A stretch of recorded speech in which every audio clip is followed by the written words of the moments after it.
کہتا ہے اولاد موبائل نہیں چھوڑتی، کہاں سے چھوڑے گی؟ آپ نے جو اولاد کو چھوڑا ہوا ہے، آپ نے اولاد کو چھوڑ دیا، اولاد نے موبائل پکڑ لیا، اب اولاد کو پکڑ لو تو اولاد موبائل چھوڑ دے گی.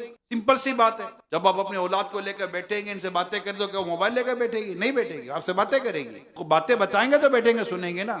اب آپ بولو چپ چاپ بیٹھ جاؤ، اب بچہ چپ چاپ کب تک بیٹھا رہے گا؟ کچھ بات تو کرو. بچے کو تو ایکٹیویٹی چاہیے نا، چاہے وہ آپ کے ساتھ ہو، آپ کی گفتگو میں ہو. آپ بچے کے ساتھ وقت ہی نہیں دے رہے. میں آپ کو درخواست کر رہا ہوں آپ سب سے، پیارے آقا صلی اللہ علیہ وسلم اپنے نواسوں کو خود تشریف لا کر اپنی شفقت، محبت و وقت عطا فرمایا کرتے تھے. ابھی کہتے خاتون جنت بی بی فاطمہ رضی اللہ تعالیٰ نا کھانا پکاتے پکاتے قرآن کی تلاوت کیا کرتی تھی. کیا ہمارے گھر کا انداز ایسا ہے؟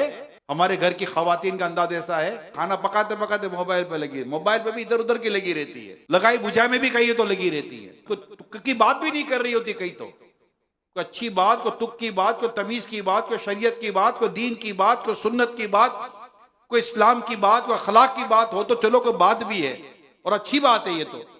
مگر یہاں تو باتیں کون سی ہو رہی ہوتی ہے؟ لگائی بجھائی، ادھر ادھر ادھر کی ادھر غیبتیں چگلیاں، اور پھر اولاد کی تربیت نہیں ہو رہی.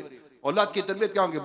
باپ بیٹھے جھوٹ بولے، ماں بیٹھ کے غیبتیں کرے، کہتے اولاد کی تربیت نہیں ہو رہی. اولاد کی تربیت کے لیے سب سے بنیادی اصول عرض کر رہا ہوں. مجھے یو کے میں، دنیا کے کئی ملکوں میں اسلام بھائی ملتے ہیں، کہتے ہیں اولاد، ہمارے اولاد نیک بن جائے. میں کہا کوئی مشکل، اتنا مشکل کام نہیں ہے. اور کیوں؟ میں کہا ماں باپ نیک ہو جائیں گے، انشاءاللہ اس کا اثر اولاد پر آئے گا.